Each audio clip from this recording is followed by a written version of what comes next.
मेरे बच्चे, आज तुम्हें यदि मेरा संदेश प्राप्त हुआ है तो तुम बहुत ही भाग्यशाली हो, क्योंकि आज मैं तुम्हें कुछ बहुत ज़रूरी बात बताने आया हूँ।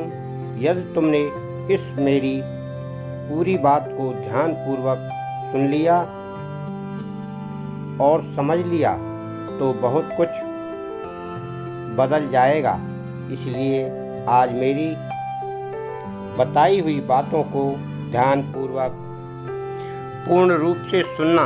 यदि तुमने मेरी बातों को आधा अधूरा सुना तो तुम्हें जो प्राप्त होना है उससे निश्चित ही वंचित रह जाओगे। मेरे बच्चे, तुमको कई बार कुछ बातें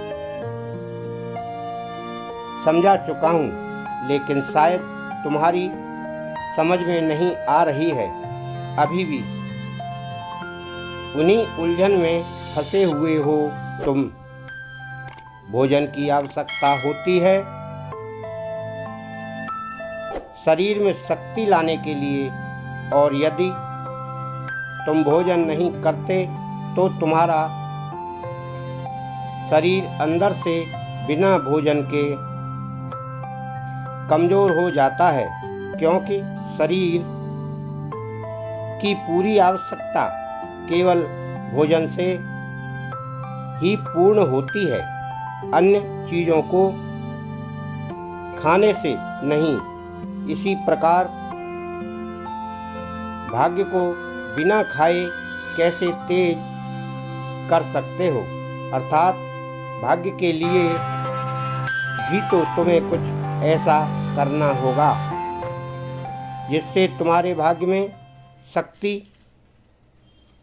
आ जाए और तुम्हारा भाग्य उदय हो जाए। और कुछ ऐसे कर्म धर्म के अनुसार हैं, वही तो तुम्हें मार्ग बनाते हैं, और वही है जो तुम्हारे भाग्य में शक्ति पैदा करते हैं। इसीलिए बार बार रोककर मुझे पुकारना मुझे कष्ट देना है मेरे बच्चे, क्योंकि मेरे दिल को बहुत दुख होता है जब तुम दुखी रहते हो, जानते हुए भी। मेरे हाथ बांधे होते हैं क्योंकि तुम भी जानते हुए कार्यों में परिवर्तन नहीं करते, और मैं चाहकर तुम्हारा साथ नहीं दे पाता। इस प्रकार से तुम एक गुल्लक में एक एक रुपए करके जमा करते हो और उस गुल्लक को भर लेते हो।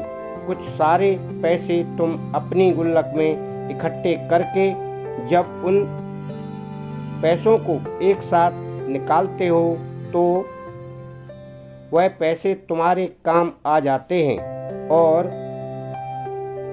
इससे ज़्यादा एक एक रुपया इकट्ठा करने के बाद जमा की है पैसों को एक साथ देखते हो तो तुम्हें बहुत खुशी होती है, और खुद भी तुम्हें ऐसा महसूस होता है कि क्या यह सच में इतने सारे पैसे इकट्ठे किए जा सकते हैं एक एक रुपए करके। इसी प्रकार एक कर्म करते जाओ और वह कर्म तुम्हारे सभी कर्मों से इकट्ठा होता जाएगा गुल्लक के पैसों की तरह, और उन कर्मों को मुझे अर्पित कर दो। मुझे अर्पित करते हुए ही तुम उन कर्मों को करो। इस प्रकार से समझो कि बड़ा प्राप्त करने के लिए इकट्ठा करना पड़ता है।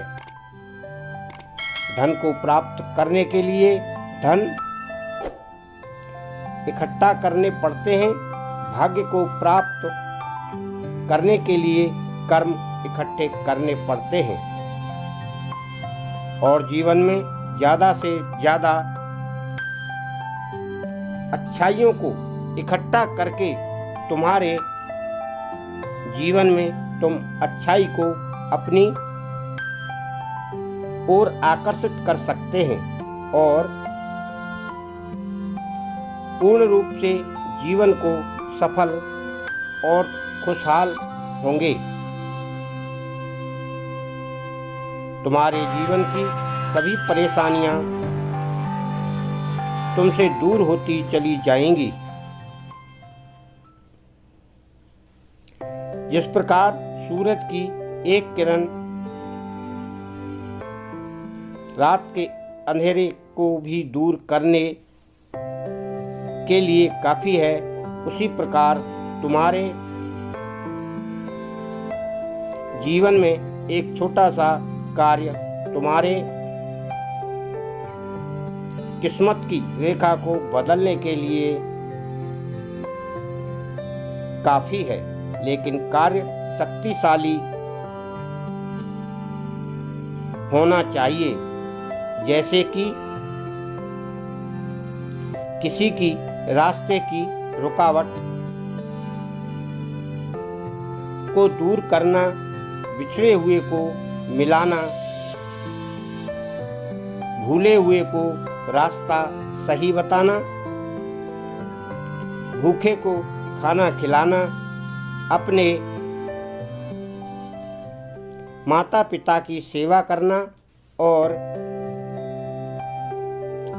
उनसे मीठी वाणी बोलना, कठोर वचन नहीं बोलना। मेरी पूजा तुम भले ही 5 मिनट करो, लेकिन उस 5 मिनट में तुम्हारा ध्यान केवल मुझ पर केंद्रित होना चाहिए। ऐसी पूजा जिसमें ध्यान कहीं और भटक रहा हो, व्यर्थ हो जाती है। ध्यान से ही तुम मुझे प्राप्त कर सकते हो। ध्यान से ही तुम्हारी हर बोली हुई बात को मैं सुन लेता हूँ और समझ भी जाता हूँ। मेरा प्रेम तुम्हारे लिए हमेशा था, हमेशा है और हमेशा बना रहेगा। अच्छा करते रहो, निश्चित ही फल भी अच्छा प्राप्त होगा। ओम नमः शिवाय। ओम नमः शिवाय।